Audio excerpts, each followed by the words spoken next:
बाबु जेन्जी उमेरको भए पनि पर्छ त ठ्याक्कै म बुढाको जस्तै राखेर छु।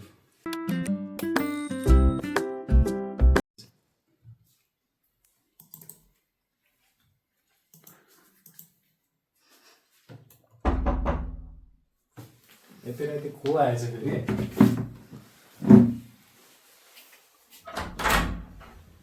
ओहो बाबु के गर्दै थियो? डिस्टर्ब गरेँ कि क्या हो राति राति आएर?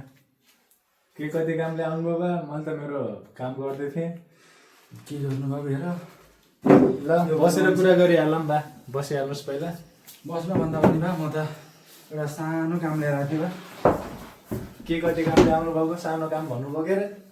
अलिकति पैसालाई फटे गऱ्यो बा, त्यही भएर तिमीसँग छ कि भनेर आएको थिएँ। छ कि बा?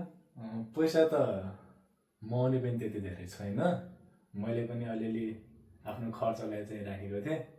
तपाईँलाई अब आवश्यकता परेकै रहेछ भनेपछि अलिकति दिन पनि सक्छु म। मलाई धेरै पनि चाहिएन बा, 100-150 रुपियाँ मात्रै भए पनि भइहाल्छ।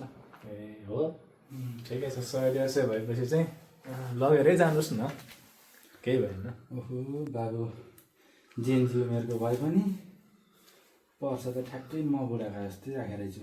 बाबु जेन्जी उमेरको भए पनि पर्छ त ठ्याक्कै म बुढाको जस्तै राखेर छु।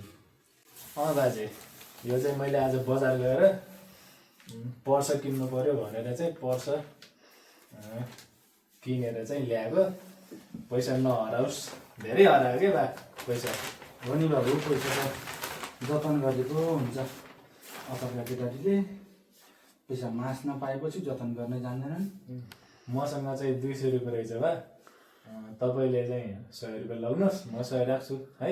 हुन्छ बाबु, त्यति भए पनि भइहाल्छ बा। मैले पनि यही पर्समा राखेर जान्छु बा। बुढो मान्छेलाई राति राति सहयोग गरी बा तिमीलाई। पर्स त एउटै पसलैबाट ल्याएको रहेछन् कि के हो? बाबु पर्सहरू बनाएको परेछ। यो भएपछि जतन जतन हुन पनि सक्ने, जतन पनि हुने भयो पैसा। पैसा नहराउने बा। जति बचाउँछ पो पैसा बा। बाबुले धेरै धेरै धन्यवाद बा। अब अरू केही गाह्रो पिरो परेपछि माथिलाई सम्झेर आइहाल्नु। हुन्छ बा, अरूको छ मेरो आफ्नो भन्नु। अब तिमी त छौ। हुन्छ बा, रात परेको छ। मैले त पर्सको नयाँ कभर पनि किनेको छु। हुन्छ बाबु, म लागेँ बुढो मान्छे है। ल हस् भाइ, बरु कतिखेरसम्म लाइट देखाइदिन आउने बाबु। ल जानु